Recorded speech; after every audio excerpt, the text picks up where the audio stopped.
الحمد لله وكفى وسلام على عباده الذين اصطفى أما بعد أعوذ بالله من الشيطان الرجيم بسم الله الرحمن الرحيم والله غالب على أمره ولكن أكثر الناس لا يعلمون سبحان ربك رب العزة عما يصفون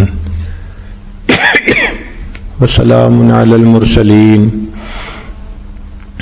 والحمد لله رب العالمين اللهم صل على سيدنا محمد وعلى آل سيدنا محمد وبارك وسلم اللهم صل على سيدنا محمد وعلى آل سيدنا محمد وبارك وسلم اللهم صل على سيدنا محمد وعلى آل سيدنا محمد وبارك وسلم۔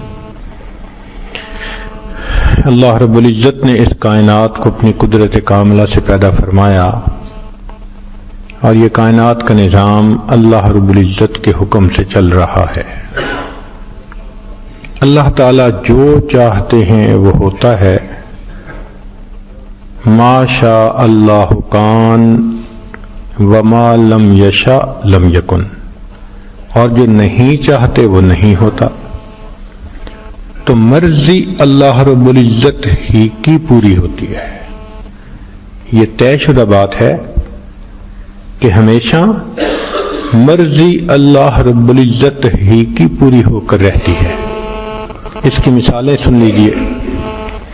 سیدنا آدم علیہ السلام چاہتے تھے کہ ہمیشہ ہمیشہ جنت میں رہیں، اور اسی شوق میں انہوں نے پتہ کھا لیا تھا، اور اللہ تعالیٰ چاہتے تھے کہ ان کو دنیا میں بھیجیں۔ نتیجہ کیا نکلا؟ مرضی پوری ہوئی اللہ رب العزت کی۔ حضرت نوح علیہ السلام کا بیٹا آنکھوں کے سامنے ہے، پانی بڑھ رہا ہے، وہ چاہتے ہیں کہ بیٹا ان کے ساتھ کشتی پہ سوار ہو جائے، اور کہہ بھی رہے ہیں یا بنی ارکم معنا، مگر اللہ تعالیٰ نہیں چاہتے۔ تو بالآخر آنکھوں کے سامنے بیٹا پانی کے اندر ڈوب ہوا، تو مرضی کس کی پوری ہوئی؟ اللہ رب العزت کی پوری۔ سیدنا ابراہیم علیہ السلام نے اپنے بیٹے اسماعیل علیہ السلام کو اللہ کے نام پہ قربان کرنے کے لیے لٹا لیا، چھری کو بھی تیز کر لیا۔ اب ابراہیم علیہ السلام چاہتے ہیں کہ میں بیٹے کو ذبح کروں، چھری بھی چلاتے ہیں، مگر اللہ تعالیٰ نہیں چاہتے، تو مرضی کس کی پوری ہوئی؟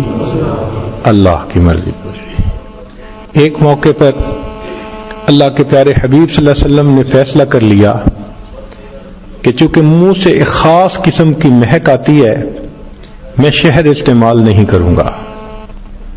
چنانچہ محبوب صلی اللہ علیہ وسلم نے شہد کو استعمال کرنا چھوڑ دیا، اور اللہ تعالیٰ چاہتے تھے کہ آپ استعمال کرتے رہیں۔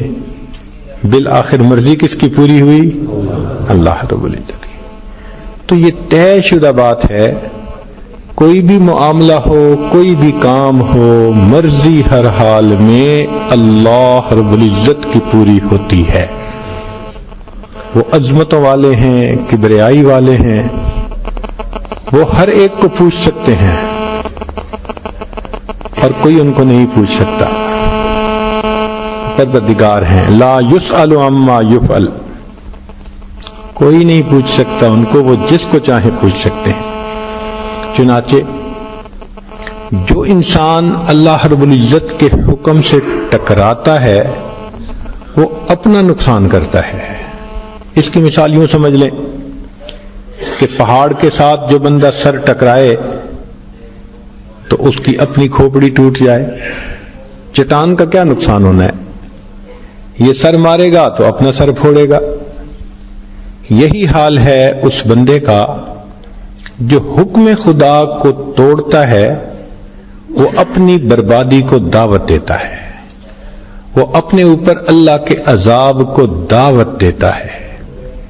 آپ ذرا غور کیجئے کہ شیطان نے ہزاروں سال اللہ کی عبادت کی تھی، حتیٰ کہ اس کو طاؤس الملائکہ کہا جاتا تھا۔ کتنا بڑا مرتبہ اس نے پا لیا تھا۔ رب کریم کی طرف سے حکم ہوا اسجدوا لآدم، آدم علیہ السلام کو سجدہ کرو۔ سب فرشتوں نے سجدہ کیا مگر شیطان نے سجدہ نہ کیا، ابا واستکبر وکان من الکافرین۔ جب اللہ رب العزت نے پوچھا ما منعک الا تسجد، کہ تجھے کس چیز نے سجدہ کرنے سے روکا، تو اس نے شیطان نے آگے سے ایک لاجک پیش کی کہ اللہ خلقتنی من نار وخلقتہ من طین، مجھے تو آپ نے آگ سے پیدا کیا جو بلندی کی طرف جاتی ہے، اور آدم علیہ السلام کو آپ نے مٹی سے پیدا کیا جس میں پستی ہے۔ انا خیر منہ، میں ان سے زیادہ اعلیٰ ہوں۔ اب یہ پہلا حکم تھا جو اس نے توڑا، اس سے پہلے کوئی حکم نہیں توڑا تھا، مگر اللہ رب العزت کا حکم توڑنا یہ اتنا بڑا گناہ ہے کہ اس میں پہلے اور دوسرے کی بات ہی نہیں ہوتی۔ آپ نے دیکھا کہ بجلی کو کوئی ہاتھ لگائے تو کہتے ہیں کہ بجلی پہلی مرتبہ کی غلطی بھی معاف نہیں کرتی، اس لیے کہ بجلی ہے۔ تو بجلی کو ہاتھ لگاؤ تو پہلی غلطی معاف نہیں ہوتی، تو حکم خدا کو توڑنا، پہلی غلطی کی مگر سامنے اس نے لاجک بیان کی۔ رب کریم نے فرمایا فخرج منہا فإنک رجیم، نکل جا یہاں سے تو مردود ہے۔ اور پھر آگے عجیب بات کہی وَإِنَّ عَلَيْكَ لَعْنَتِي إِلَى يَوْمِ الدِّينِ، اور قیامت تک تیرے اوپر میری لعنتیں برستی رہیں گی۔ ذرا غور کیجئے، کہاں طاؤس الملائکہ کا رتبہ، اور کہاں فرمایا کہ قیامت تک تیرے اوپر میری لعنتیں برستی رہیں گی۔ کیوں ایسا ہوا؟ اس نے حکم خدا کو توڑا اور غلطی ماننے کی بجائے آج ایک لاجک دینے لگ گیا۔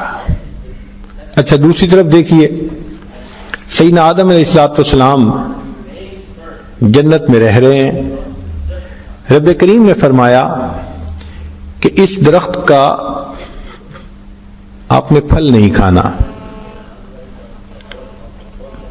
مگر شیطان پیچھے پڑ گیا، اس کو حسد تھا، اس کو کینہ تھا کہ ان کی وجہ سے میں دھتکارا گیا، چنانچہ اس نے ان کے دل میں بات ڈالی کہ کیا آپ ہمیشہ ہمیشہ جنت میں رہنا چاہتے ہیں؟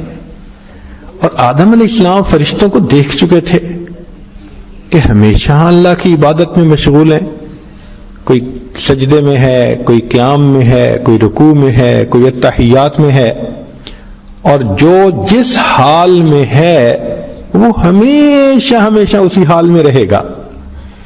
وہ دیکھ چکے تھے کہ فرشتے ایسی بندگی کرتے ہیں کہ لا یعصون اللہ ما امرہم ویفعلون ما یؤمرون، تو ان کے دل میں بھی ایک تمنا تھی کہ میں بھی اللہ کے قرب میں رہوں اور میں بھی ہمیشہ ہمیشہ اللہ کی بندگی میں رہوں۔ شیطان نے قسمیں کھائیں، وقاسمہما، آدم علیہ السلام اور اماں حوا کے سامنے شیطان نے قسمیں کھائیں کہ بھئی تم اگر اس درخت کا یہ پھل کھاؤ گے تو تم ہمیشہ ہمیشہ رہو گے، جنت سے کبھی نکل ہی نہیں سکتے۔ اب ایک ایسی تمنا تھی کہ جو تمنا تو اچھی تھی مگر اس وقت یہ بات ذہن میں نہ رہی کہ مجھے تو منع کیا گیا ہے، چنانچہ پتہ کھا لیا۔ اللہ تعالیٰ جو دلوں کے بھید جاننے والے ہیں وہ فرماتے ہیں وَلَمْ نَجِدْ لَهُ عَزْمًا، ہم نے ان کے دل میں نافرمانی کا ارادہ نہیں پایا، یعنی ایسا نہیں تھا کہ یاد تھا کہ منع کیا اور پھر سوچا کوئی بات نہیں میں کر لیتا ہوں، نہیں، وہ بھول ہی گیا تھا بات ہی ذہن سے نکل گئی تھی. ہم اپنی زندگی میں بارہا بھولتے ہیں، ذہن میں چیز نہیں رہتی. تو آدم علیہ السلام کے ذہن میں بات نہ رہی اور انہوں نے ایک اچھی نیت کو سامنے رکھ کے کام کو کر لیا. اللہ نے فرما دیا کہ انہوں نے ارادے سے نافرمانی، انٹینشنلی نافرمانی نہیں کی، ڈس اوبے نہیں کیا. اب جب کر لیا تو رب کریم نے پوچھا کہ کیا میں نے منع نہیں کیا تھا؟ فوراً احساس ہو گیا. کوئی جواب نہیں، کوئی لاجک نہیں، کوئی اس کی ایکسپلینیشن نہیں. سمپل ایک بات یہ ہوئی کہ آدم علیہ السلام نے کہا ربنا ظلمنا انفسنا، اے ہمارے پروردگار ہم نے اپنی جانوں پہ ظلم کیا. وَإِن لَّمْ تَغْفِرْ لَنَا وَتَرْحَمْنَا، اور تو اگر ہمیں مغفرت نہ فرمائے اور ہم پر رحم نہ کرے، لَنَكُونَنَّ مِنَ الْخَاسِرِينَ، تو ہم تو خسارہ اٹھانے والے. تو آدم علیہ السلام کا معافی مانگ لینا اللہ رب العزت کی طرف سے رحمت کے نزول کا سبب بنا. اللہ تعالیٰ نے غلطی تو معاف فرما دی. ہاں یہ کہا کہ اب تم دنیا میں جاؤ اور وہاں زندگی گزارو، اس کے بعد میرے پاس آؤ گے. تو دو معاملے ہمارے سامنے ہیں. شیطان نے بھی حکم توڑا مگر اس نے تکبر کی وجہ سے توڑا، عجب کی وجہ سے توڑا، خود پسندی کی وجہ سے توڑا. اور جب اس کو غلطی کا احساس دلایا گیا تو بجائے غلطی ماننے کے اکڑ دکھائی. نتیجہ کیا ہوا کہ اللہ رب العزت کے دربار سے دھتکار دیا گیا. آدم علیہ السلام سے بھی ایک حکم ٹوٹا مگر بھولے میں، نیت تو نہیں تھی، غلطی ہو گئی.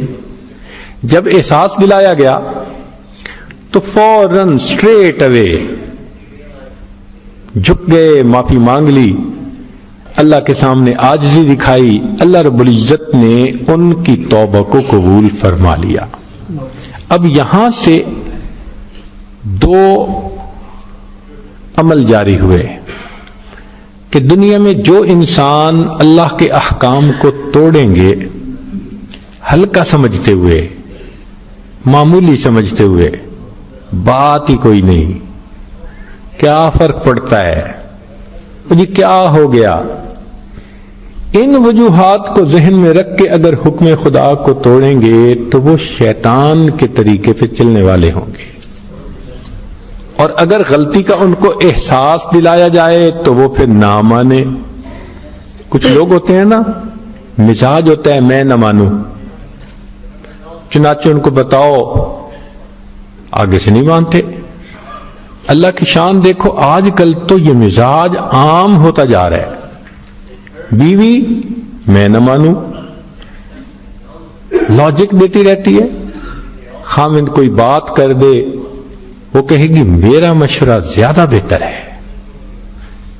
ہر گھر کے اندر یہ لاجکس چل رہی ہیں، یہ آرگومنٹس چل رہے ہیں. آج کے مسلمانوں کی زندگیوں کو ذرا غور سے دیکھو تو آپ کو ہر میاں بیوی آرگومنٹس دیتے نظر آئیں گے.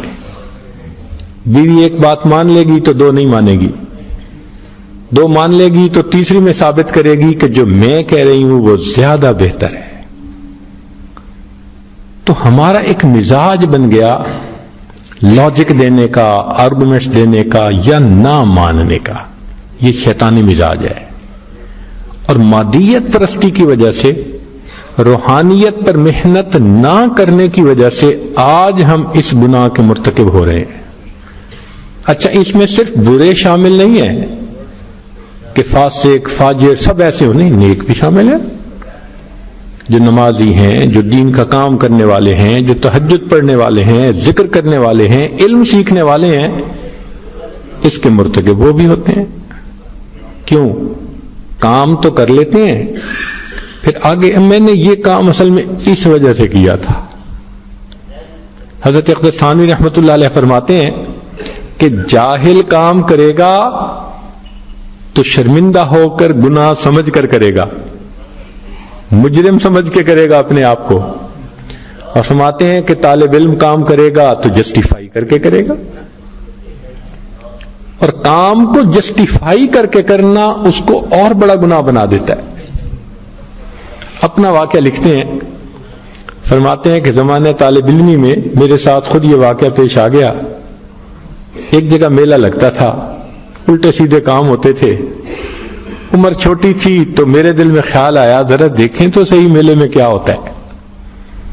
فرماتے ہیں کہ میں میلہ دیکھنے چلا گیا، جب بڑوں کو پتہ چلا تو پوچھا استاد نے کہ بھئی کیوں گئے تھے؟ تو فرمانے لگے میں نے لاجک گھڑی کہ میں چونکہ عالم بن رہا ہوں اور عالم بننے کے بعد لوگ مجھ سے میلے کے بارے میں پوچھیں گے تو مجھے پتہ ہونا چاہیے وہاں کیا ہوتا ہے۔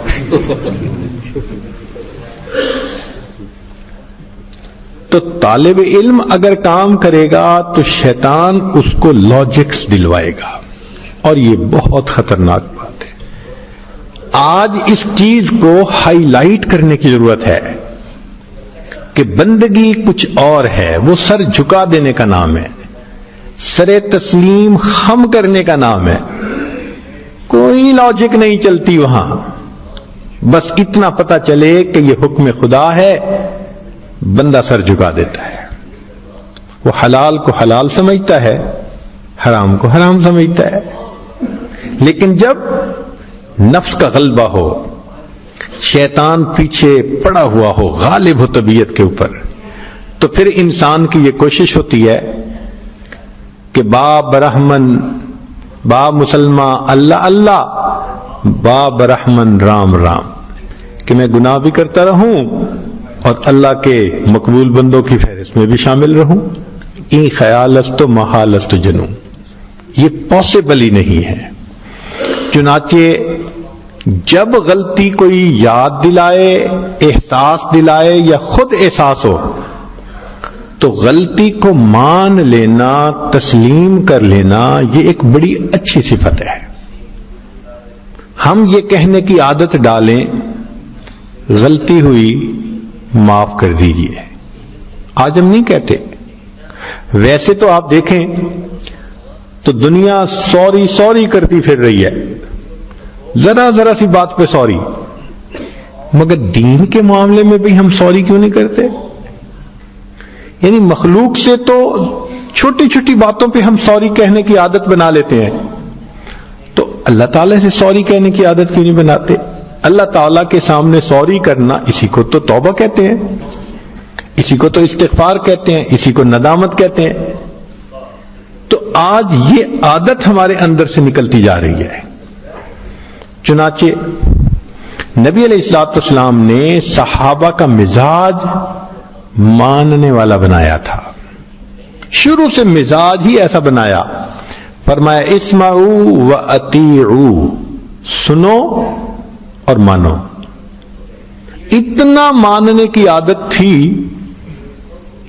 کہ ایک صحابی رضی اللہ تعالیٰ عنہ مسجد میں داخل ہو رہے ہیں، ایک پاؤں اندر رکھتے ہیں تو نبی علیہ السلام کے پاس جو صحابہ تھے، آپ صلی اللہ علیہ وسلم نے ان کو فرمایا اجلسو، بیٹھ جاؤ، اور ان کے کانوں میں آواز پڑی، وہیں بیٹھ گئے۔ ایک پاؤں مسجد کے اندر دروازے کے اور ایک پاؤں دروازے سے باہر، وہیں بیٹھ گئے۔ کسی نے دیکھا اس حال میں، اس نے پوچھا کہ آپ اس طرح کیوں بیٹھے ہیں؟ فرمانے لگے ایک قدم مسجد کے اندر رکھا تھا کہ محبوب صلی اللہ علیہ وسلم کی آواز کان میں پڑی، اجلسو، بیٹھ جاؤ، اب تسلیم کے سوا چارہ نہیں تھا، میں وہیں پر بیٹھ گیا۔ ایسا مزاج بنا دیا تھا نبی علیہ الصلوۃ والسلام کہ بھئی جب بتا دیا گیا یہ حکم خدا ہے، یہ سنت مصطفیٰ ہے، تو بس آگے چوں چراں کا کیا مطلب؟ یہ جو چوں چراں کی عادت ہے یہ شیطانی صفت ہوتی ہے، یہ شیطانی معاملہ ہوتا ہے۔ آج کل تو ہم نے دیکھا کہ عمل کرنے کی نیت نہیں ہوتی، اور اگر کہہ دو نا کہ جی شریعت نے پردے کا حکم دیا، وہ جی پردہ تو نظر کا ہوتا ہے، بھئی پردہ نظر کا ہوتا ہے، پھر تمہیں کپڑے پہننے کی ضرورت ہی کیا ہے؟ جب نظر کا ہی پردہ بنا لیا تو پھر باقی بھی کیوں پہنے ہوئے ہیں؟ اور جی چہرے کا پردہ تو نہیں ہے. بجائے اس کے کہ مسئلے کو سمجھیں اور اس پر عمل کریں، اپنی لاجک پیش کرنی شروع کر دیں. اور جی شریعت نے ایسا کیوں کہا ہے؟ بھئی ایک نوکر ہو اور بادشاہ کے حکم پر وہ آگے سے کوشچن کرے کہ بادشاہ نے ایسا کیوں کہا، اس کا کیا حشر ہوگا؟ اسی وقت اٹھا کے پھینک دیا جائے گا نا باہر کہ تم تو خاک روب ہو، جھاڑو دینے والے، اور تم بادشاہ کے حکم پہ پوچھتے ہو کہ ایسا کیوں کہا. ہمارا حال وہی ہے ہماری حیثیت خاک روب جیسی، اور حکم خدا کو سن کے کہتے ہیں شریعت نے ایسا کیوں کہا. جی آخر جی اس میں کیا لاجک ہے؟ بھائی اس طرح اگر ہم اپنی طبیعت کو بنا لیں گے تو ہم سیدھا جہنم جائیں گے.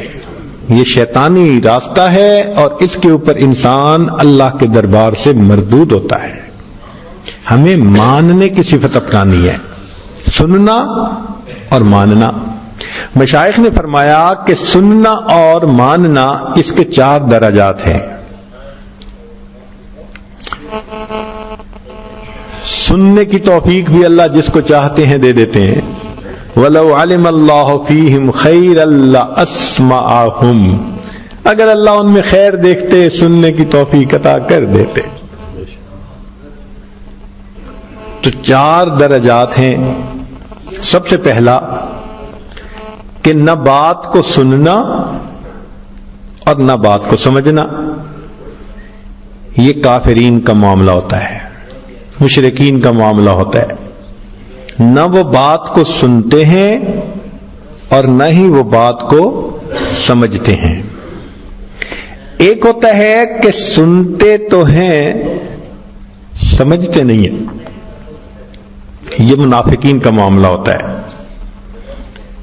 سنتے تو ہیں مگر سمجھتے نہیں ہیں، تو یہ منافقین کا معاملہ. بعض اوقات انسان سنتا بھی ہے سمجھتا بھی ہے مگر اندر کی خباثت کی وجہ سے عمل نہیں کر پاتا، یہ فاسقین کا معاملہ ہوتا ہے. اور انسان سنے بھی صحیح سمجھے بھی صحیح عمل بھی کرے، یہ مومنین کا معاملہ ہوتا ہے.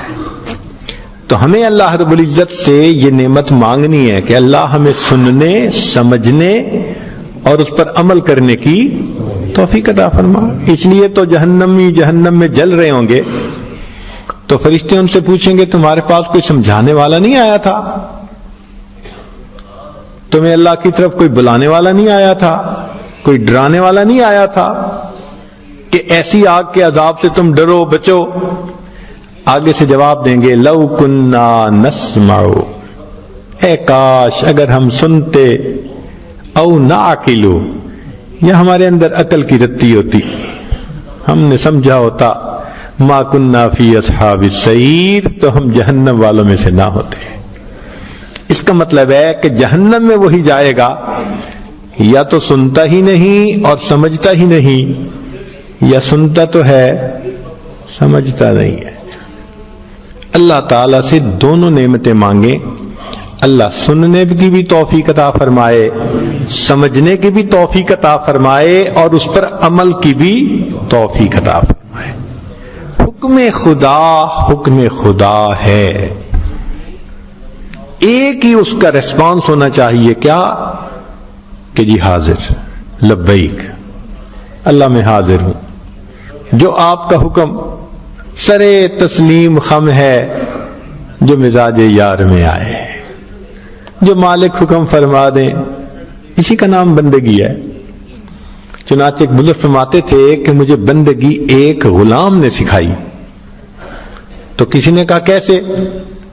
فرمانے لگے کہ میں غلام کو لایا تو میں نے اس سے پوچھا بھئی تمہارا نام؟ کہنے لگا جو آپ پکاریں وہی میرا نام. میں نے کہا تمہارا کام؟ جو آپ ذمہ لگائیں وہی میرا کام. تمہارا لباس جی آپ جو پہنائیں گے وہی میرا لباس، بھئی تمہارا کھانا جو آپ کھلائیں گے وہی میرا کھانا. کہنے لگے کہ اس بچے نے مجھے بندگی سکھا دی کہ بندہ اسے کہا کرتے ہیں. تو ہمیں بھی اللہ رب العزت کے سامنے اسی طرح جو مالک کا حکم ہم حاضر، ہم تو ماننے کے لیے ہیں. جب ذہن یہ بنا لیں گے تو پھر نیکی کرنی ہمارے لیے آسان ہو جائے گی. اور ایسا کرنے کے لیے اللہ کی عظمت کو دل میں بٹھانا پڑتا ہے. آپ دیکھیں رب کریم کتنے عظیم ہیں کہ جب مسجد کی طرف بلایا جاتا ہے تو اذان کہی جاتی ہے، اس میں 4 مرتبہ کہا جاتا ہے اللہ اکبر اللہ اکبر اللہ اکبر اللہ اکبر. کیوں 4 مرتبہ کہا جاتا ہے؟ علماء نے لکھا کہ 4 چیزیں ہیں، ہوا، پانی، آگ اور مٹی. ہر ایک کی اپنی ایک طاقت ہے اور ہر ایک کی اپنی مخلوق ہے. ہوا کے اندر کتنی طاقت ہے؟ اللہ اکبر. قوم عاد کے اوپر ہوا کا عذاب آیا، ان کو پٹک پٹک کے زمینوں پہ مار دیا گیا. آج بھی ٹورنیڈو اگر کسی جگہ آ جاتا ہے تو مکانوں کی چھتیں اڑا کے لے جاتا ہے. یہ آگ، یہ ہوا کا اتنا بڑا عذاب ہوتا ہے، اتنی طاقت ہوتی ہے. چنانچہ ایک مرتبہ ایک جگہ پر ٹورنیڈو آیا اور اس نے ایک گاڑی کو، کار کو اٹھا کر 300 کلومیٹر دور جا کر پھینکا. پتہ کیسے چلا؟ کہ تھوڑی دیر پہلے اس کار والے کو ٹکٹ ملی تھی تو اس کی گاڑی میں ٹکٹ پڑی ہوئی تھی، تو ادھر بھی ٹائم جگا ہوا تھا اور ٹورنیڈو نے اس کو اٹھا کے 300، اصل میں اس کا ڈایا میٹر ہی 300 کلومیٹر تھا. اب بتائیے کہ کتنی طاقت ہوگی کہ کار کو اٹھا کر 300 کلومیٹر دور پھینک دیا.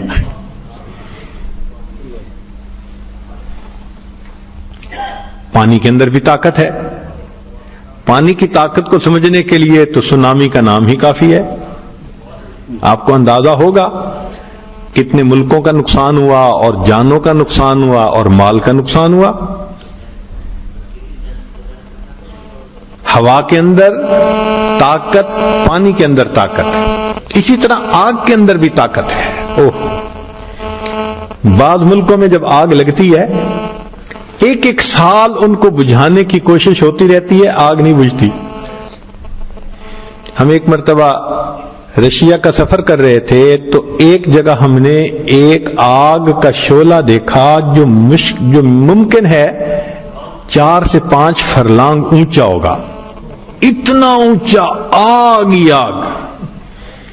تو ساتھی نے کہا کہ جی یہاں اصل میں تیل کا کنواں تھا، جب اس کو کھودا گیا تو اس میں گیس تھی پہلے، تو غلطی سے اس میں آگ لگ گئی. اب وہ اتنی تیز رفتاری سے اس کا اخراج ہو رہا ہے کہ آگ اب بجھتی ہی نہیں. اس کو کئی سال گزر چکے ہیں، حتیٰ کہ ملک نے دوسرے ملکوں کو آفر کی کہ جو اس آگ کو بجھائے گا نکلنے والے تیل میں 50% اس کا شیئر رکھا جائے گا. اور دنیا کے آگ بجھانے والے سب لوگوں نے اپنی ہمتیں لگا لیں، آج تک اس آگ کو کوئی نہیں بجھا سکا. آگ کی اپنی ایک طاقت ہوتی ہے، مٹی کی بھی ایک طاقت ہوتی ہے. آپ دیکھو کبھی ارتھ کو ایک آئے تو حال کیا ہوتا ہے، یا اللہ.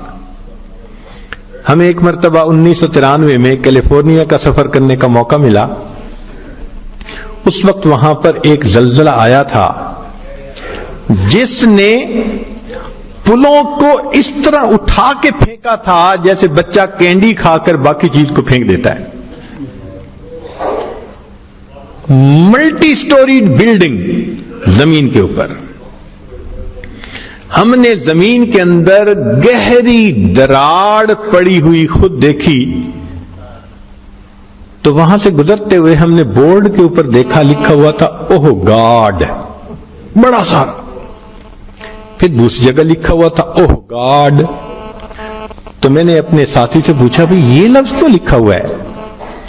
اس نے کہا کہ جی یہاں زمین کا وہ ایریا جس میں دراڑ پڑ چکی ہے اسی کے اوپر سارے سنگر رہتے ہیں، گیز رہتے ہیں، اور سب جتنے الٹے شیطانی کام ہیں وہ اسی علاقے میں ہیں. اور اب فور کاسٹ یہ ہے کہ ایک اور زلزلہ آئے گا، اس کا نام رکھا گیا ہے بگ ون. اگر وہ بگ ون آ گیا تو یہ زمین کا ٹکڑا پورا ہی سمندر میں چلا جائے گا. لوگوں نے پادریوں کی طرف رجوع کیا تو انہوں نے کہا خدا کو یاد کرو. اب خدا کو یاد کرنے کے لیے موٹی یعنی بڑی بڑی جگہوں پر واضح طور پر لکھا گیا اوہ گاڈ، تاکہ اللہ یاد آ جائے. اللہ اکبر کبیرہ. تو ہوا کی طاقت اپنی، پانی کی اپنی، آگ کی اپنی، مٹی کی اپنی. تو جب اذان میں 4 مرتبہ اللہ اکبر کہا جاتا ہے تو یہ دعوت دی جاتی ہے کہ او بندو آؤ اس پروردگار کی طرف جس کی طاقت پانی کی طاقت سے بھی زیادہ، ہوا کی طاقت سے بھی زیادہ، آگ کی طاقت سے بھی زیادہ اور مٹی کی طاقت سے بھی زیادہ تمہیں وہ پروردگار اپنی طرف بلا رہا ہے. تو اللہ رب العزت کی عظمت کو اپنے سامنے بٹھائیں، پھر ان کے حکموں پہ چلنا آسان ہوگا. سیدنا صدیق اکبر عنہ نے اللہ کی عظمت کو عجیب انداز سے بیان کیا. سبحان من لم یجعل لخلقہ سبیلا الا بالعجز عن معرفتہ. پاک ہے وہ ذات جس نے اپنے تک پہنچنے کے لیے عجز کے سوا کوئی دوسرا راستہ ہی نہیں بنایا. کیسی اللہ کی عظمت سامنے آتی ہے کہ پاک ہے وہ ذات جس نے اپنے تک پہنچنے کے لیے عجز کے سوا کوئی دوسرا راستہ ہی نہیں بنایا. اور سیدنا علی کرم اللہ وجہہ بھی ایک عجیب بات فرماتے تھے کہ اللہ میرے لیے یہی عزت کافی ہے کہ تو میرا پروردگار ہے. میرے لیے یہی عزت کافی ہے کہ تو میرا پروردگار ہے، اور میرے لیے یہی فخر کافی ہے کہ میں تیرا بندہ ہوں. تو ہم اللہ کے بندے ہیں، ہمارے لیے اس سے بڑی عزت افزائی اور کیا ہو سکتی ہے. نبی علیہ السلام نے ارشاد فرمایا ان اللہ جعل العزت والوقار لمن تابع امری، کہ جو میری اتباع کرے گا اللہ رب العزت اس کو عزت اور وقار سے نوازے گا. وجعل الذل والصغار لمن خالف امری، اور جو میرے حکم کی نافرمانی کرے گا اللہ تعالیٰ اس کو ذلت اور اس کو رسوائی عطا فرمائیں گے. اب یہ طے شدہ بات ہے کہ جو بندہ شریعت کے اوپر چلے گا عزتیں پائے گا، جو شریعت سے ٹکرائے گا وہ دنیا میں ہی ذلیل ہو جائے گا. ہم اس کی مثالیں دیکھتے پھرتے ہیں خود اپنی آنکھوں سے. اگر ماضی بعید میں دیکھنا ہے تو فرعون کی مثال دیکھ لیجئے. بہت اسٹیبلشڈ حکومت تھی اس کی، بڑا ناز تھا اسے اپنے آپ پاشی کے نظام پر. قوم کو خطاب کرتے ہوئے کہتے یا قوم الیس لی ملک مصر وہذہ الانہار تجری من تحتی. دیکھا کتنا مان تھا اس کو. اور اللہ کی شان دیکھے کہ جن دریاؤں پہ اس کو مان اور ناز تھا اللہ نے اسی دریا میں ڈبو کے مارا. تو یہ ناز تھا نا، ذرا ہم تجھے اسی میں ڈبو کے ماریں گے، تمہیں پتہ چل جائے گا. قارون کو دیکھو کہ اتنا مال تھا، کہتا تھا کہ یہ پیسہ میں نے ایسے نہیں کمایا، بڑی محنت سے کمایا ہے. اوتیتہ علی علم من عندی، اللہ نے مجھے میاں کیپیبلٹیز دی ہیں، مینٹل آئی کیو لیول دیا ہے اور میں نے اپنے بزنس کی اسٹریٹجی ایسی بنائی اور ڈیل ایسی کی کہ پیسہ کمایا، مفت میں تھوڑا ملا ہے، اس کو پیسے پہ مان تھا کہ دیکھیں اللہ نے پیسے سمیت اس کو زمین کے اندر دھسا دیا۔ قوم عاد کو دیکھیے، ان کو اپنی طاقت پہ بڑا ناز تھا، کہا کرتے تھے من اشد منا قوہ، کون ہے ہم سے زیادہ طاقت والا، اور اللہ تعالیٰ نے تصدیق کی، فرمایا لم یخلق مثلھا فی البلاد، ان جیسی طاقت والی قوم پھر دنیا میں نہیں پیدا ہوئی۔ لیکن اللہ رب العزت نے بالآخر ان کو برباد فرما دیا، چونکہ وہ اللہ کی نافرمانی کرتے تھے۔ ایک قوم تھی وَتَنْحِتُونَ مِنَ الْجِبَالِ بَيُوتًا، پہاڑوں کو کھود کے گھر بناتی تھی، صالح علیہ السلام کی قوم۔ اس عاجز کو ایک مرتبہ اس جگہ جانے کا موقع ملا، حیران تھا پہاڑوں کو کھود کے کیسے انہوں نے اونچے اونچے گھر بنائے ہوئے تھے۔ عقل حیران ہو جاتی ہے، انوکھی چیز نظر آتی ہے، لیکن انہوں نے اللہ کی نافرمانی کی، اللہ نے ان کا نام مٹا دیا۔ هل تحس منهم من احد او تسمع لهم رکزا، آج کسی کی بات ہی نہیں ہے یاد کسی کا۔ وَكَأَيٍّ مِّن قَرْيَةٍ أَتَتْ عَنْ أَمْرِ رَبِّهَا وَرُسُلِهِ فَحَاسَبْنَاهَا حِسَابًا شَدِيدًا وَعَذَّبْنَاهَا عَذَابًا نُكْرًا فَذَاقَتْ وَبَالَ أَمْرِهَا وَكَانَ عَاقِبَةُ أَمْرِهَا خُسْرًا۔ دیکھا قرآن مجید میں کرسٹل کلیئر لفظوں میں بتایا گیا کہ تم سے پہلے بہت ساری قومیں آئیں، کسی کو مال پہ ناز تھا، کسی کو آبپاشی کے نظام پہ ناز تھا، کسی کو طاقت پہ ناز تھا، لیکن جو ہمارے حکموں سے ٹکرایا ہم نے سب کا نام و نشان ہی مٹا دیا۔ یہ واقعات کیوں بیان کیے گئے؟ ہمیں سبق دلانے کے لیے، عبرت دلانے کے لیے کہ اب تمہاری باری ہے، سوچ لو اگر انہی کے رستے پہ چلو گے تو انجام بھی وہی ہوگا۔ اس لیے نافرمانی کی بجائے اللہ تعالیٰ کی فرما برداری والا ذہن بناؤ۔ اس لیے قرآن مجید میں یہ واقعات فرمائے گئے۔ چنانچہ رب کریم فرماتے ہیں فَلَمَّا آسَفُونَا انتَقَمْنَا مِنْهُمْ، جب انہوں نے ہمیں متاسف کیا یعنی ہمارے حکموں پہ عمل نہ کیا، انتقمنا منہم، پھر ہم نے ان سے انتقام لیا۔ یا اللہ، جب رب کریم انتقام لینے پہ آ جائیں، انا من المجرمین منتقمون، فرماتے ہیں مجرموں سے ہم انتقام لیتے۔ فصب علیہم ربک صوت عذاب، پھر تیرے رب نے ان کے اوپر عذاب کا کوڑا پھینکا۔ ان ربک لبالمرصاد، فرمایا وَيُوثِقُ سَاقَهُ أَحَدٌ، فرمایا انی اعذبہ عذاب اللہ اعذبہ احد من العالمین۔ تو رب کریم اللہ اکبر اگر جلال میں آ جائیں تو عجیب بندے کا حشر ہو جاتا ہے۔ اس لیے ہمیں چاہیے کہ حکم خدا کی عظمت اپنے دلوں میں بٹھائیں، اور جہاں عمل سامنے آئے کہ یہ خدا کا حکم ہے بس جھکا جائیں۔ ہاں اگر بتقاضے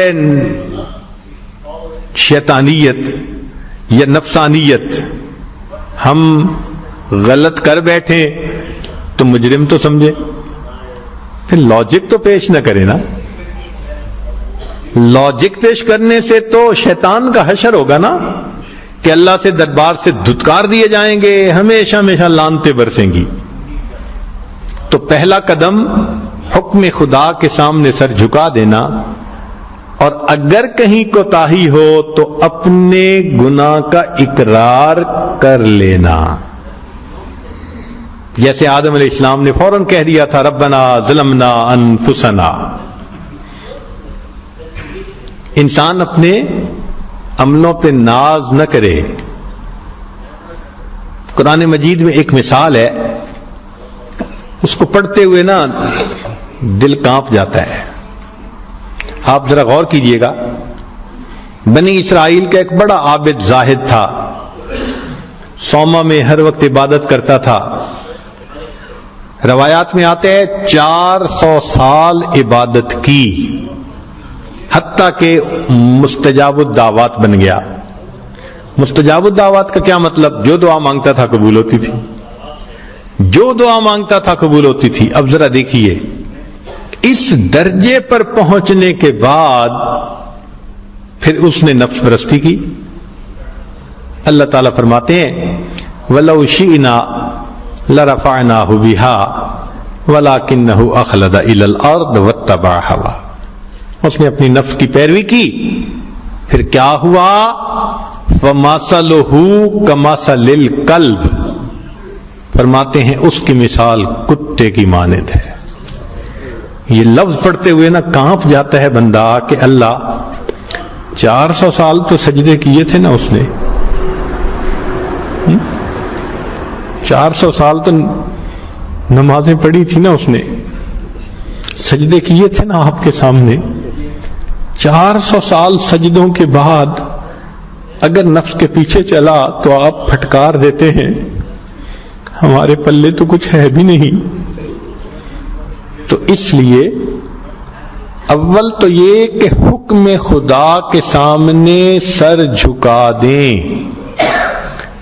اور دوسرا قدم یہ کہ اگر غلطی ہو جائے تو اقرار کرنے میں دیر نہ کریں.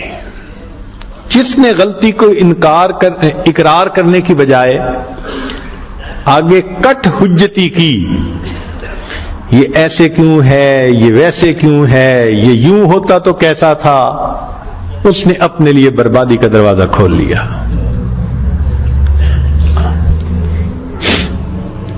اس لیے ابن قیم رحمت اللہ علیہ نے لکھا ہے کہ اے دوست، یہ نہ دیکھو کہ گناہ چھوٹا یا بڑا، بلکہ اس ذات کی عظمت کو دیکھو جس کے حکموں کا تم انکار کر رہے ہو، جس کی نافرمانی کر رہے ہو اس کی عظمت کو دیکھو. اب دیکھیں نا، کوئی یہ تو نہیں کہہ سکتا جی میں نے بادشاہ کے ساتھ تھوڑی سی بدتمیزی کی. سننے والا کہے گا بھئی بادشاہ کی بدتمیزی تو تھوڑی بھی تھوڑی نہیں ہوتی، بدتمیزی تو بدتمیزی ہے. تو انسان یہ کہ جی میں نے اللہ کا حکم تھوڑا سا توڑا، نہیں. عظمت خدا کو سامنے اگر رکھیں گے تو پھر انسان گناہوں سے ہمیشہ دور رہے گا.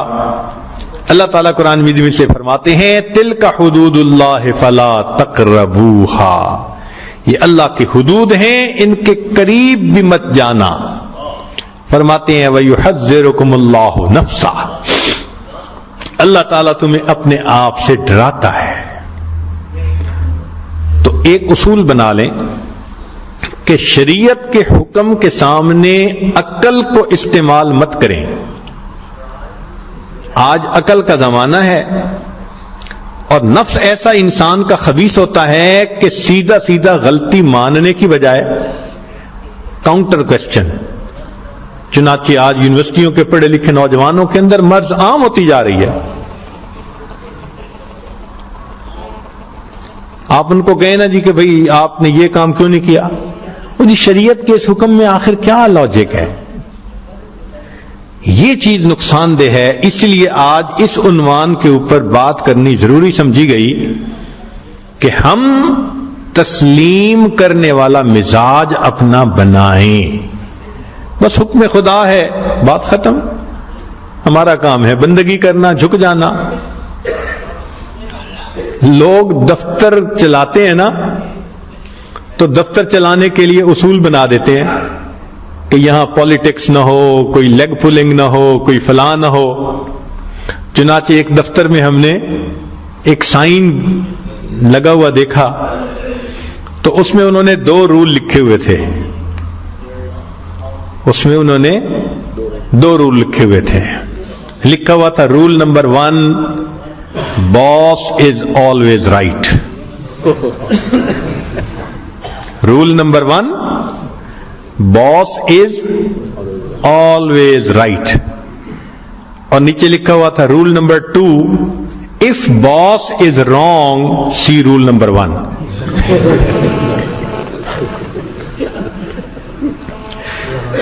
اب دیکھیے دنیا کا نظام چلانا ہے اور اس کے لیے لوگ قانون بناتے ہیں کہ باس از آلویز رائٹ، اور roll number 2 if boss is wrong see roll number 1۔ تو بھئی کائنات کا نظام بھی تو رب نے چلانا ہے نا، اس لیے ذہن بنا لیں کہ جو شریعت نے کہا بس سچ ہے، سمجھ میں آئے تو بھی سچ ہے، نہ سمجھ میں آئے تو بھی سچ ہے۔ اس کو بندگی کہتے ہیں، اور یہ چیز ہے جو انسان کو گناہوں سے بچا لیتی ہے۔ لہذا خواجہ معین الدین چشتی اجمیری رحمۃ اللہ علیہ نے تنبیہ الغافلین کے حوالے سے فرمایا کہ 4 باتیں لوہے کی لکیر ہیں، جب ان کو آزماؤ گے سچا پاؤ گے۔ 4 باتیں لوہے کی لکیر ہیں، جب آزماؤ گے ان کو سچا پاؤ گے۔ پہلی بات فرمائی کہ جو انسان فرض ادا کرنے میں سستی کرے گا وہ اللہ کی حمایت سے محروم ہو جائے گا۔ جو انسان فرض کے ادا کرنے میں سستی کرے گا تو کیا ہوگا؟ اللہ تعالی کی حمایت سے محروم ہو جائے گا، اللہ کی مدد، اللہ کی رحمت، اللہ کی برکت اس کے ساتھ نہیں ہوگی۔ تو جو انسان فرض کے ادا کرنے میں سستی کرے گا تو کیا وبال ہوگا کہ اللہ تعالیٰ کی حمایت سے محروم کر دیا جائے گا، اور جو انسان سنت کی پیروی میں سستی کرے گا وہ قیامت کے دن شفاعت سے محروم کر دیا جائے گا۔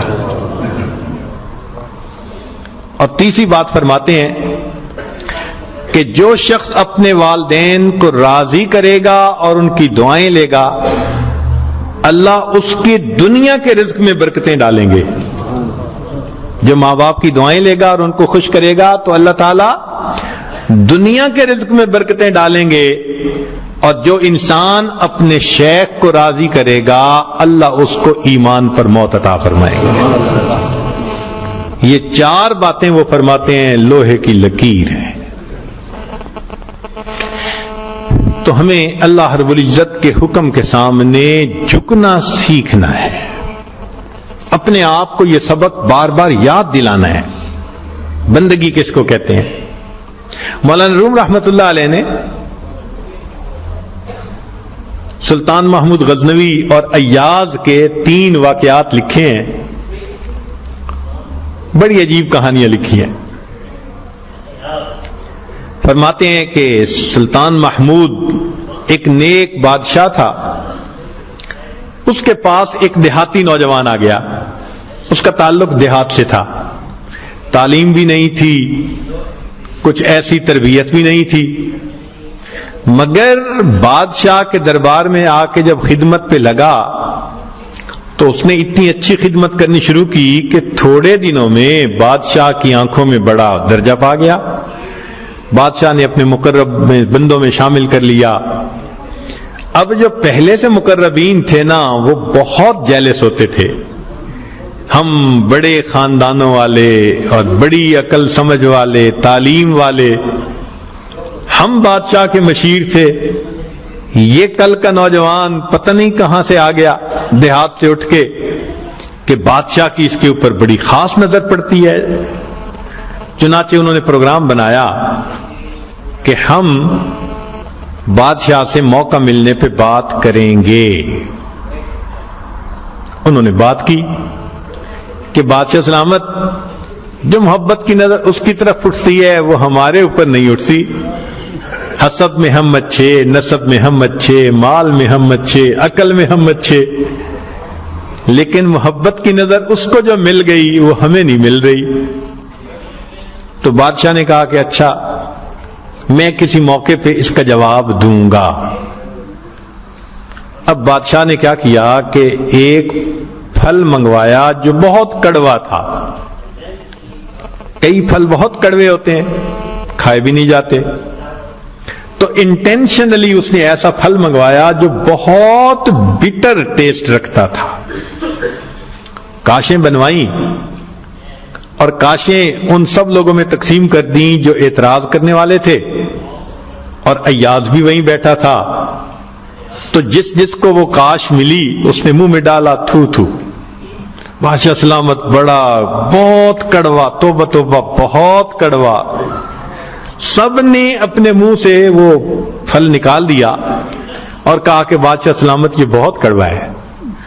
تو بادشاہ نے جب ایاز کو دیکھا تو وہ مزے سے کھا رہا تھا، تو بادشاہ نے اس سے پوچھا کہ ایاز یہ کاش میٹھی ہے جو اتنے مزے سے کھا رہے ہو؟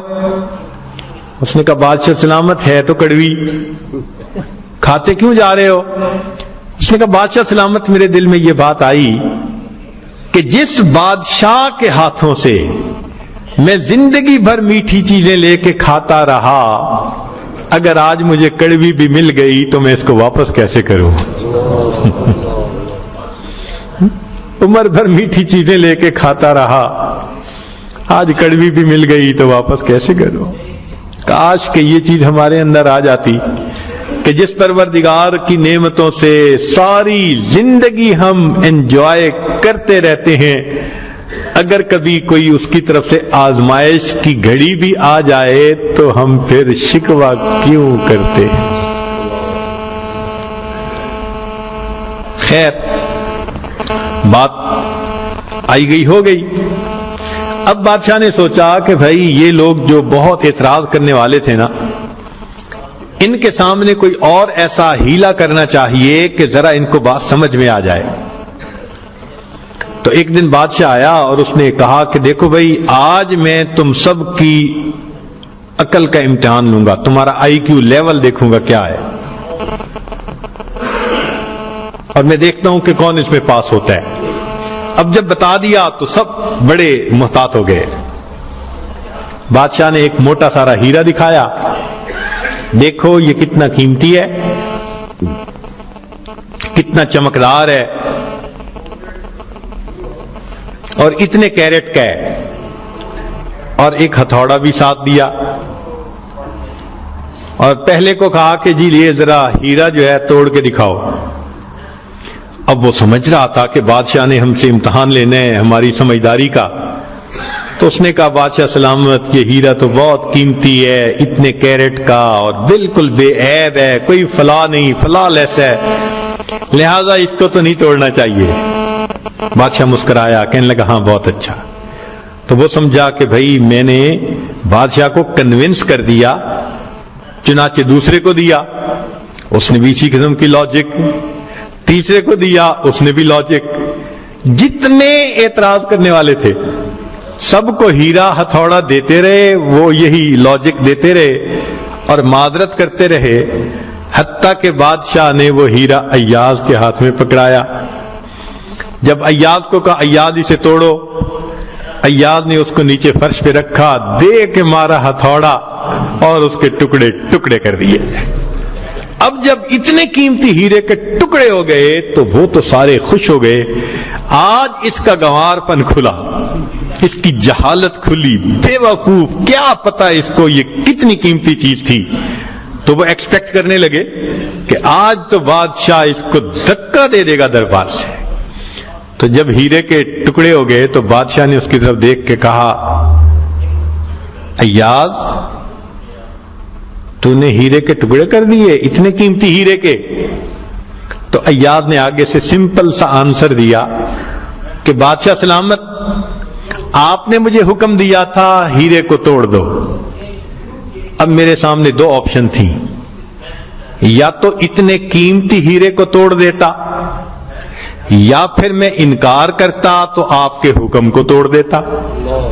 میری نظر میں آپ کا حکم ایسے سینکڑوں ہیروں سے زیادہ قیمتی تھا، لہذا اس کو کم قیمت سمجھتے ہوئے میں نے آپ کے حکم کو نہیں توڑا، میں نے ہیرے کو توڑ دیا ہے۔ تو بھئی جتنا ایاز کے دل میں بادشاہ کے حکم کا احترام تھا، کاش ہم بندوں کے دل میں پروردگار کے حکم کا ایسا احترام آ جاتا۔ ہم خواہشوں کو توڑ دیں، تمناؤں کو توڑ دیں، اپنی امیدوں کو توڑ دیں، ہم کبھی بھی حکم خدا کو نہ توڑیں۔ تیسرا واقعہ لکھا کہ ایک دن ایک معترض جو تھا وہ آیا اور اس نے کہا کہ بادشاہ سلامت، یہ جو آپ کا زیادہ ہے نا چہیتا ایاز، ہمیں لگتا ہے کہ یہ خزانے سے چیزیں چراتا ہے، ہمیں تو شک ہے۔ بادشاہ نے پوچھا کیسے ہے؟ اس نے کہا جی ایک جگہ کلوزٹ بنائی ہوئی ہے اس نے، اور یہ صبح و شام اس کلوزٹ کا دروازہ کھولتا ہے اور دیکھتا رہتا ہے اور تالا لگا کے چابی اپنے پاس رکھتا ہے، چابی کسی کے ہاتھ میں نہیں دیتا۔ تو بادشاہ سلامت ہمیں تو پکا شک ہے کہ آپ کے خزانے سے اس نے قیمتی چیزیں چرا کے رکھی ہیں اور یہ صبح و شام دیکھتا ہے ان کو۔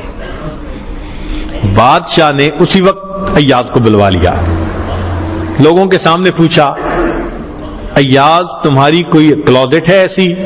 جی۔ تالا لگا کے رکھتے ہو؟ جی۔ صبح شام کھول کے دیکھتے بھی ہو؟ جی۔ لاؤ چابی اس کی۔ ایاز نے چابی نکال کے دے دی۔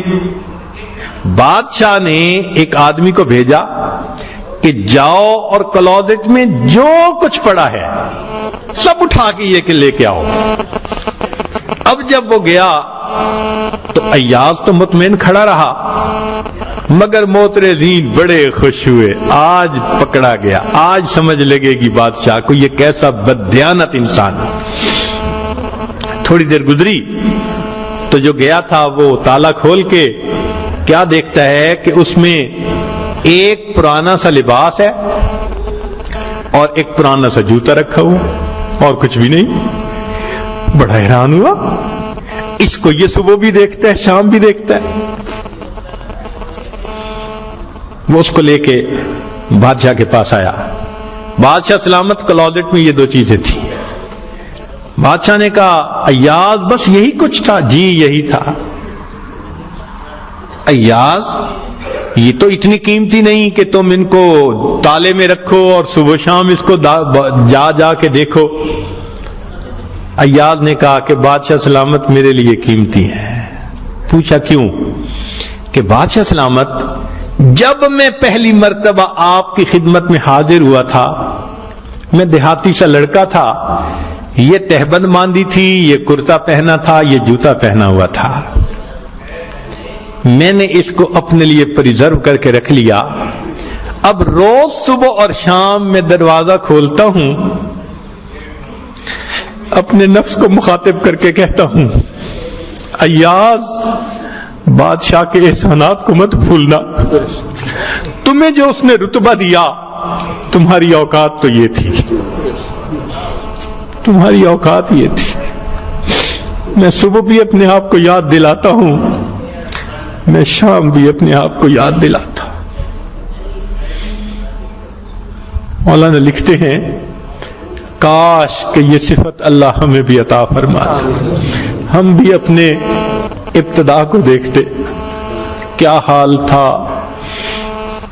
کیا ہماری اوقات تھی، اور آج اللہ نے اپنی رحمتوں سے، نعمتوں سے، برکتوں سے کس طرح ہمیں مالا مال کر دیا۔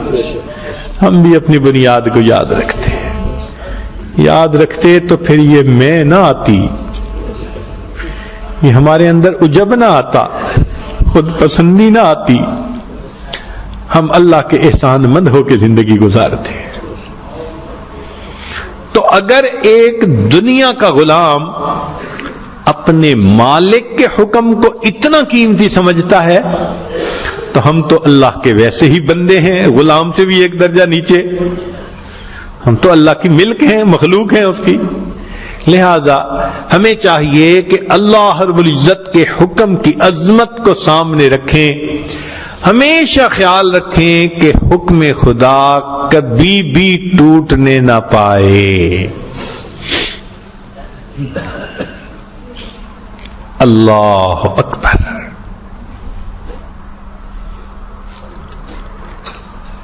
حکم خدا کے سامنے انبیاء کیسے سر جھکاتے تھے، سنیے قرآن عظیم الشان۔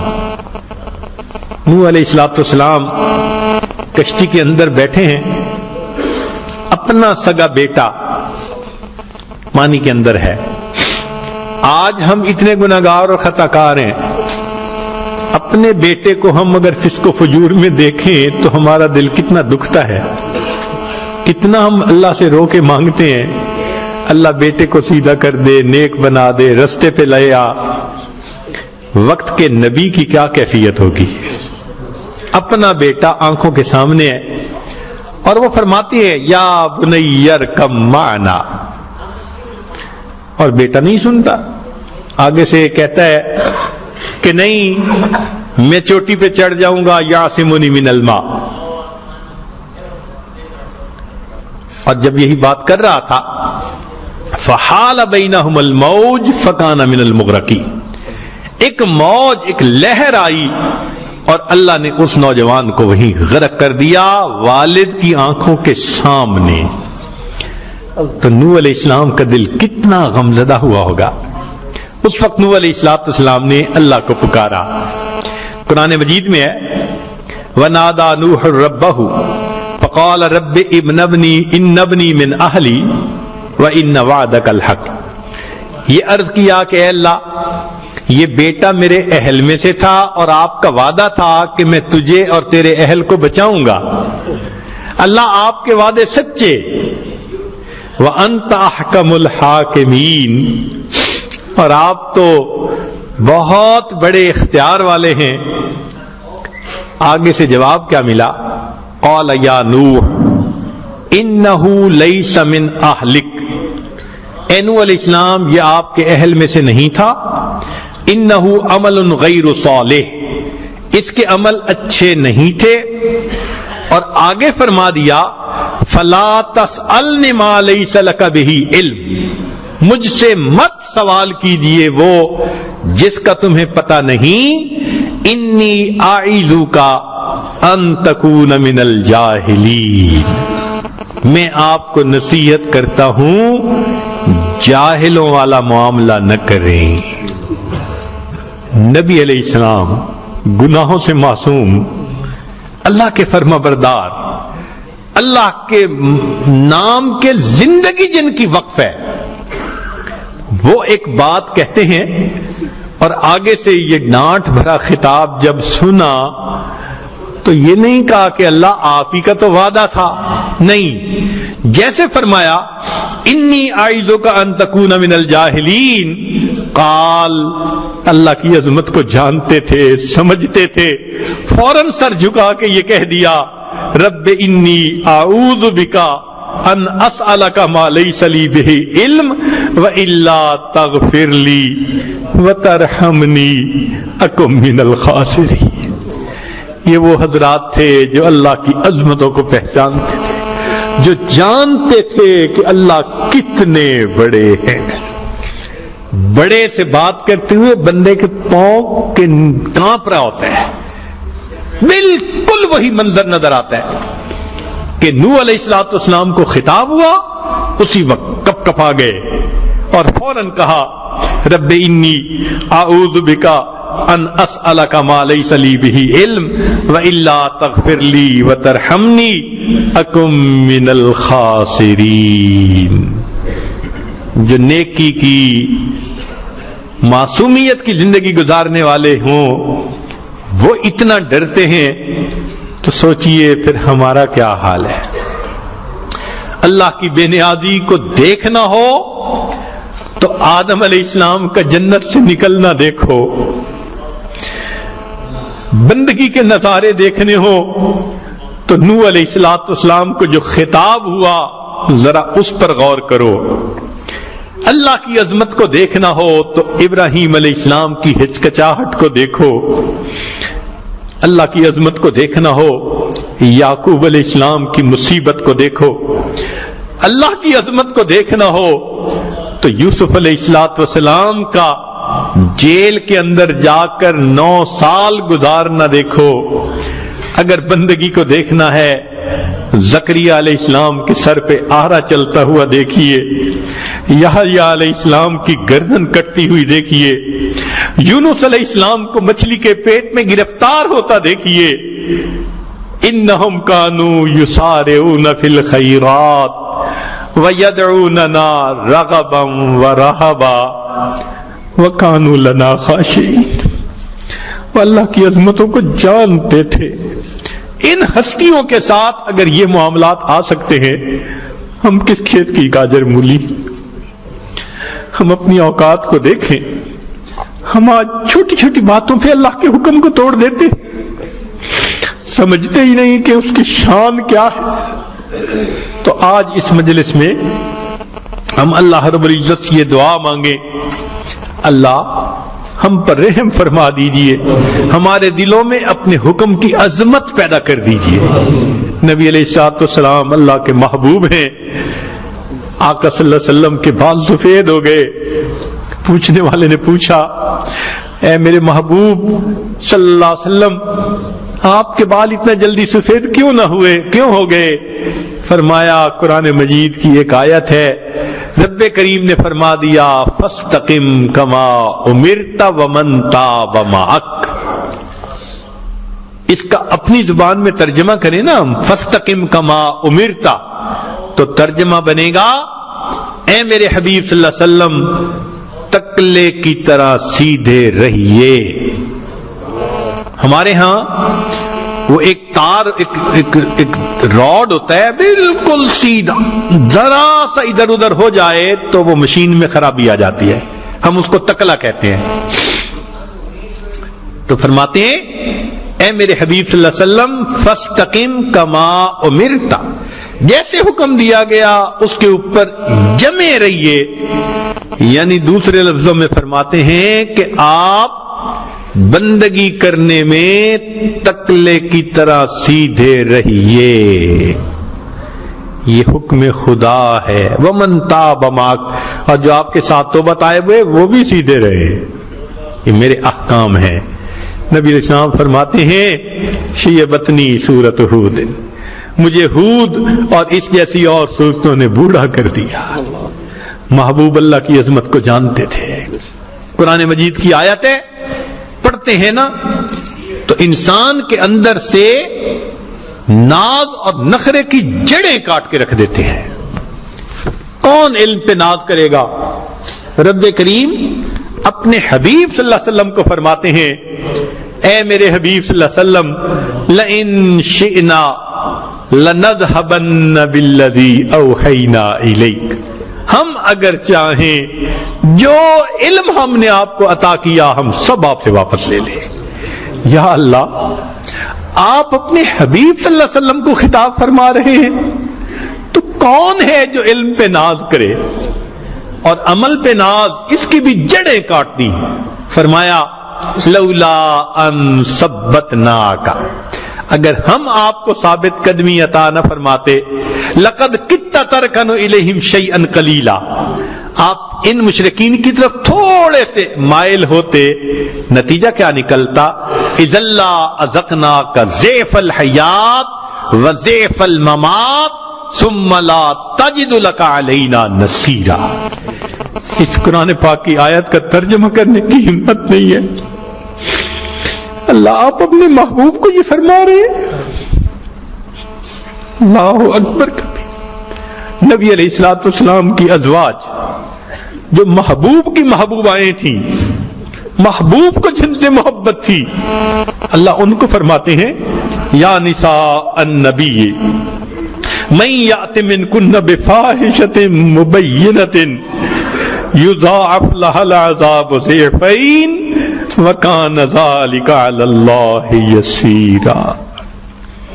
جب ان کا معاملہ اللہ کے سامنے یہ ہے تو ہم پھر اپنے آپ کو دیکھیں کہ ہم اللہ رب العزت کے حکموں کو ایسے توڑ دیتے ہیں جیسے کوئی فرق ہی نہیں ہوا۔ ہم سے تو سچی بات کہ بکری زیادہ اچھی، جانور ہے، گھاس کھا رہی ہوتی ہے، اس کا مالک ایک آواز دیتا ہے، مالک کی آواز سن کے گھاس کھانا چھوڑ دیتی ہے۔ ہم اللہ کا حکم سن کے گناہ کرنا نہیں چھوڑتے۔ ہم سے تو چھوٹا بچہ اچھا۔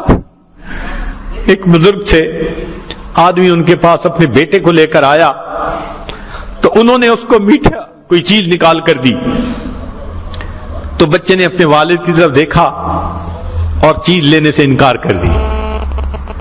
انہوں نے دوبارہ چیز دی، بچے نے والد کی طرف دیکھا اور دیکھا کہ اب ہاں کا انداز ہے، تو بچے نے وہ لے لیا۔ تو ان بزرگوں کی آنکھوں میں آنسو آ گئے۔ وہ کہنے لگا حضرت میرے بچے نے آپ سے پہلے نہیں لی، آپ کو اگر دکھ ہوا تو مجھے معاف کر دیں۔ وہ کہنے لگے نہیں، مجھے بچے نے سبق سکھا دیا کہ میٹھی چیز بچوں کو مرغوب ہوتی ہے، طبعاً اس کو چاہیے ہوتی ہے، دیکھ کے بے بس ہونے لگتے ہیں۔ میں نے میٹھی چیز دی، اس نے اپنے باپ کو دیکھا، اس کی طرف سے لینے کا اشارہ نہیں تھا، بچے نے نہ کر دی۔ پھر اسی باپ نے لینے کا اشارہ کیا تو بچے نے لے لی۔ تو فرمانے لگے کہ بچے نے میٹھی چیزوں کے باوجود انکار کیا، اپنے ابا کو دیکھا، کاش کہ دنیا کی لذتیں بھی ہمارے سامنے آتی ہیں، ہم ان کو لینے سے پہلے اپنے ربا کو دیکھ لیتے، ہم بھی اپنے رب کی طرف دیکھتے، اللہ آپ اجازت دیتے ہیں تو میں لے لیتا ہوں، آپ منع کرتے ہیں تو میں نہیں لیتا۔ ہم تو بچے سے بھی گئے گزرے بن گئے۔ دعا ہے رب کریم ہمیں اپنے احکام کی عظمت عطا فرمائے اور ہم سر جھکا کے پیچھے چلنے والے بندے اس طرح بنے جیسے ہمارے ہاں قربانی کے لیے جانور پالتے ہیں نا، تو ہم اسے کہتے ہیں پالتو لیلا۔ وہ ایک مینڈا ہوتا ہے، اس کو جب مالک پال لیتا ہے تو پھر اس کو رسی نہیں ڈالتا، بس آگے آگے چلتا ہے، وہ پیچھے پیچھے۔ مالک چل رہا ہے تو وہ بھی چل رہا ہے، مالک کھڑا ہوا تو وہ بھی کھڑا ہوا، وہ پیچھے پیچھے رہتا ہے اپنے مالک کے۔ کاش کہ ہم بھی اپنے مالک کے ساتھ اسی طرح ہوتے جس طرح ایک پالتو مینڈا اپنے مالک کے ساتھ ہوتا ہے۔ بہرحال جو ہم سے کوتاہیاں ہو گئی، آج کی مجلس میں ہم اللہ رب العزت سے معافی مانگیں اور آئندہ اللہ رب العزت کی مدد مانگیں۔ اللہ اپنے حکم کی عظمت دلوں میں اتار دیجئے اور ہمیں اپنے فرمانبردار بندوں میں شامل کر لیجئے۔ ابھی مہلت تو ختم نہیں ہوئی نا، زندگی کے اوقات باقی ہیں۔ آج بھی اگر سچی توبہ کر لیں تو رب کریم ایک ڈیلیٹ کا بٹن دبائیں گے۔ جیسے میسیجز ہوتے ہیں نا، بہت سارے کالیں ہوتی ہیں، ایک ڈیلیٹ کا بٹن دبانے سے کألم یکن، جیسے تھا ہی نہیں۔ آج ہم اسی طرح اگر ندامت کا بٹن دبا دینا اور دل سے نادم ہو کہ اللہ ہم نے کتنے گناہ کیے، تو رب کریم کی طرف سے حکم ہو جائے گا، سب گناہ معاف کر دیے جائیں گے۔ آخر نبی علیہ الصلوۃ والسلام کے امتی ہیں، کلمہ پڑھنے والے ہیں۔ ہم جتنے بھی آلودہ سہی، فرعون کے جادوگروں سے زیادہ آلودہ تو نہیں ہے نا؟ ہم جتنے بھی ناپاک سہی، اصحاب کہف کے کتے سے زیادہ ناپاک تو نہیں ہے نا؟ جب پروردگار اصحاب کہف کے کتے کے ساتھ جنت کا وعدہ فرما دیتا ہے، وہ محبوب صلی اللہ علیہ وسلم کے غلاموں کے ساتھ جنت کا وعدہ کیوں نہیں فرمائے گا؟ اللہ رب العزت ہمیں آج کی اس مجلس میں سچی توبہ کی توفیق عطا فرمائے اور آئندہ نیکوکاری کی زندگی نصیب فرمائے۔ وآخر دعوانا ان الحمد للہ رب العالمین۔